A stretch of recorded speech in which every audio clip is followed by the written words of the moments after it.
একদিন এক নারী বাড়ি ফিরছিলেন। হঠাৎ একদল গুন্ডা তাকে ঘিরে ধরে। তাদের লিডার রবি তাকে জোর করে বলে, আজ থেকে তুমি আমার প্রেমিকা হবে। নারী পালাতে চাইলে তার লোকেরা ধরে ফেলে। রবির আগে তাকে চর মেরে বলে, আমাকে অপমান করার সাহস পেলি? নারী তবুও তার প্রস্তাব প্রত্যাখ্যান করে। রবি তাকে জোর করে তুলে নিতে যাচ্ছিল। ঠিক তখন নারীর মা এসে দাঁড়ায়, কিন্তু রবি দম্ভ করে বলে, মায়ের আড়ালে থাকলে বাজবি ভাবছিস? আমি যাকে চাই তাকে নিয়ে যাই। রবি আপার হাত তুলতেই নারী তার হাত চেপে ধরে ফেলে। রেগে রবি তার লোকদের বলে, ওকে মেরে ফেলো। হঠাৎ নারী জোরে বলে ওঠে, কে সাহস করেছে আমার লোকদের ছোঁয়ার?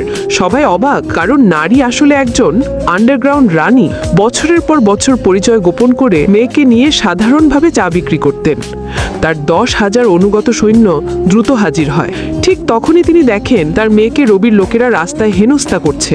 রানী সঙ্গে সঙ্গে সৈন্যদের নিয়ে ছুটে যান। এক সৈন্য রবিকে চর মেরে বলে, মাফ চাই রানীমা আর তার মেয়ের কাছে। রবি ভয়ে মাফ চেয়ে পালিয়ে যায়। কিন্তু রাতে রবি প্রতিশোধ নিতে ফিরে আসে। সে নারীর মেয়েকে অপহরণ করে মারধর করে রাস্তায় ফেলে দেয়। মেয়ে কাঁদতে কাঁদতে মাকে ফোন করে। রানী তৎক্ষণাৎ সৈন্য নিয়ে এসে মেয়েকে হাসপাতালে নেন। ঘটনা জানতেই তিনি ক্ষিপ্ত হয়ে আদেশ দেন, সবাই প্রস্তুত হও, রবির পরিবারকে ধ্বংস করব। রানী সোজা রবির বাড়িতে ঢুকে পড়ে। তার সামনে দাঁড়িয়ে রবি হতভম্ব।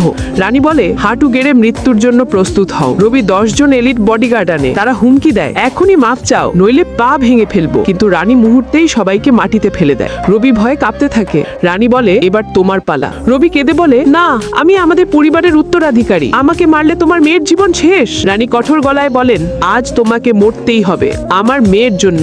তখন রবির বাবা করিম এসে বলে, আমার ছেলেকে ছাড়ো, নইলে তুমি বাঁচবে না। রানী উত্তর দেন, ভুল করলে শাস্তি পেতে হবে, রক্তের বদলা রক্ত। করিম গালাগালি করতে থাকে, তোমরা নিচু মানুষ, আমার ছেলে ক্ষমতাবান, তোমার মেয়েকে ব্যবহার করা তার ইচ্ছা। রানী এগিয়ে গিয়ে রবিকে পাথরের মধ্যে মাথা চেপে ধরেন। রবি চিৎকার করতে থাকে, আমাকে মারবে না।